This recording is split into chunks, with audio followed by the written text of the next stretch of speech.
Good evening, everyone. How are you all doing today? Here is your SSI update, SSDI update, stimulus check update, stimulus package update, and news report. I will be sharing the latest stimulus news with you. I will also be discussing the status of the third stimulus check and the potential timeline for the $1,400 stimulus checks. Please make sure to watch until the end of this video because I will be going over everything in the third stimulus package that older adults and parents should know about. I will be giving away another $50 Amazon gift card this coming Friday. To enter the giveaway, all you have to do is subscribe to my channel, like this video, and comment below. So the $1 trillion economic relief package passed the House of Representatives. Americans are now one step closer to receiving their third stimulus check from Congress. However, the details of the stimulus package have not yet been finalized.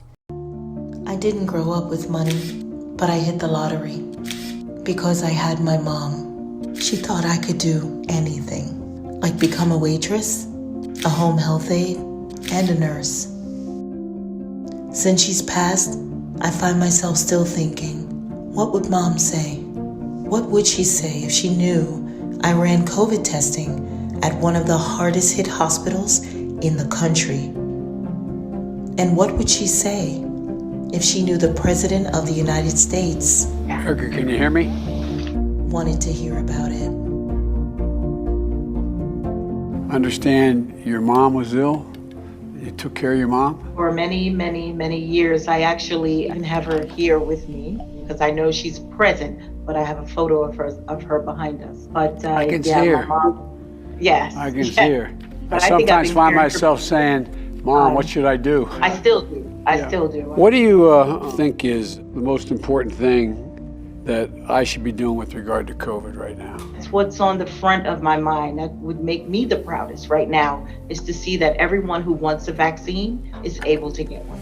We've gone out and we've now signed contracts for 600 million doses by the middle of the summer. Tell me what you do at the hospital. Do you have any mass vaccination capacity? I'm very proud to say that we're able to vaccinate the community, hundreds and hundreds of people a day. We've vaccinated now, I think about 10,000 people. You know, it might seem like a small task, but it is a huge it's a big task. Gigantic. We really want the president to make sure that we have the resources we need to keep this horrible disease contained. I've asked the Congress to pass this thing called the American Rescue Plan, which puts $160 billion to help you and other frontline workers to make sure you have the supplies, the testing equipment, the vaccines, the ability to distribute the vaccines quickly, and also provided $350 billion for emergency funding to state and local. The proudest moment was working as a team here. The teamwork that we have now is so incredible. We've never failed at getting anything important done in America when we've done it together. People are starting to come together now. And I hope if you're ever going to be down in Washington way, I mean this sincerely now, let us know. I'd love to see you in the White House. Wow, thank you so much. That's just a flat invitation. You're doing God's work. Thank you so much. Thank you. Look forward to Thank seeing you. Absolutely. Okay. Have a wonderful day. Many have asked whether Americans who receive SSI and SSDI will automatically qualify to receive a third stimulus check in the amount of $1,400. Well, the details are still being completed, but it's very likely that the Americans who receive SSI and SSDI will once again automatically qualify to receive a third stimulus check for $1,400, just like they did for the first and second round of stimulus checks. With the first stimulus package, Americans who were eligible as long as they had a Social Security number and weren't claimed as a dependent on someone else's tax returns. In addition, their household income didn't exceed the threshold set, which was $75,000 for single individuals, $112,500 for head of households, and $150,000 for married couples. But President Biden's $1 trillion stimulus relief package may expand stimulus payment eligibility for all dependents. Biden's relief package could also increase the amount allotted for those dependents to $1,400 each. Congress is still debating how targeted the third check should be. The income thresholds could be lowered, so some families could get more, while some others could get less or none at all. If you receive Railroad Retirement and Veterans Affairs benefits, you should automatically qualify for a payment, as you did in the first and second round of stimulus checks. Biden's American Rescue Plan includes many provisions aimed at lowering child poverty rates in the U.S. These provisions are as follows. Stimulus checks for dependents.